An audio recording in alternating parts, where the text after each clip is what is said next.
The United States is reinstating some sanctions on Venezuela after the country's highest court blocked the candidacy of a presidential candidate. The leader of the opposition, the U.S. Treasury Department, will no longer authorize transactions with Venezuela's state-owned gold mining company. The U.S. will also end sanctions for relief for Venezuela's oil and gas sectors on April 18th. That is, unless all presidential candidates are allowed to run for office. Last week, Venezuela's top court upheld a 15-year ban on opposition leader María Corina Machado holding public office. President Nicolás Maduro's government announced this ban in June, days after she officially declared her presidential candidacy. In spite of this, Machado has vowed to remain in the race. For some context, Eric Martin joins us now. He's an international economics reporter for Bloomberg. Eric, let's talk about, on what grounds is the Maduro administration or the Maduro regime's court now banning Machado or upholding this ban on Machado from holding office?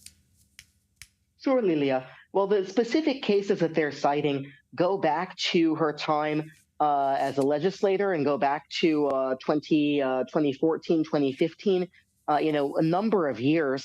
And most analysts agree that the only reason these charges are being brought up and brought forward now is because she is so popular, by far the most popular candidate among the opposition. She won more than 90% in an opposition primary that was held in October.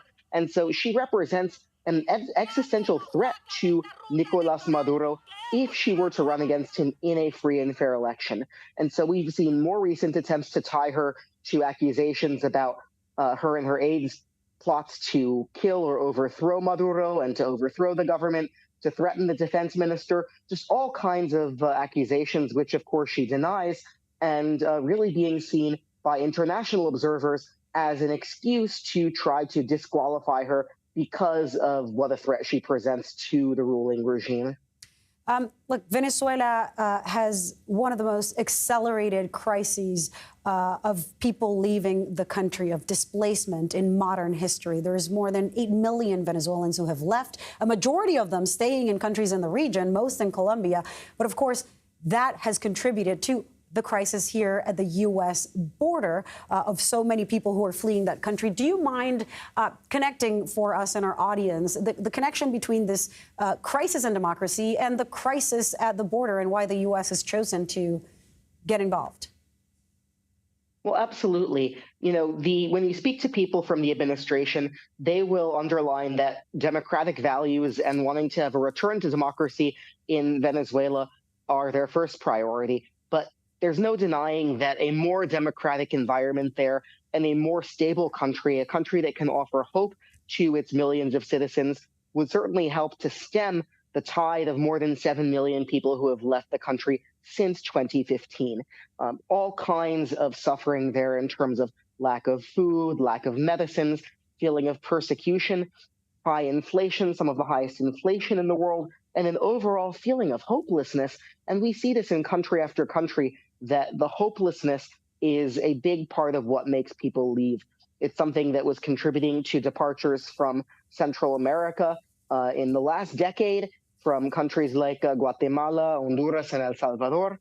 And it certainly is playing a big role in making Venezuela the #2 source of people encountered by Customs and Border Protection at the U.S. border in 2023 fiscal year, only behind Mexico. And so if you want to look at one of the driving forces that's led to record numbers, it's people from Venezuela and also other parts of the world added to this traditional migration from Mexico and Central America. And in terms of this crisis of democracy, look, we saw this happening to a much graver extent with Leopoldo Lopez, who was thrown into prison for 7 years, 4 of those in solitary confinement, allegedly tortured. Then we saw the time when Juan Guaidó, who had claimed the presidency only to have Maduro eventually take power.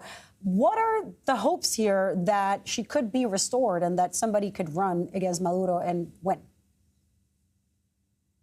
Well, I think that realistically, people are not terribly hopeful that they will rescind this ban. I think the administration is still trying to negotiate and see what can be done. This has been kind of a process and a spectrum in terms of getting to the point where there's an expectation that they can maybe set a date for elections, negotiating on things like international observers who largely sat out the 2018 election because it was seen as a sham and as a fraud. And so, for her in particular, I think there's less optimism than that Venezuela can take incremental steps, that this is not going to be a perfect election that's held later this year, but at least an incremental step back towards democracy and towards at least the kind of more competitive process that was in place when Juan Guaido was president of the National Assembly, and when the Trump administration was backing him in this kind of maximum pressure strategy of sanctions that in the end didn't work in terms of bringing about regime change. Thank you so much. I could talk to you about this all day. We will continue covering this story extensively and hopefully from the ground. Eric Martin, thank you.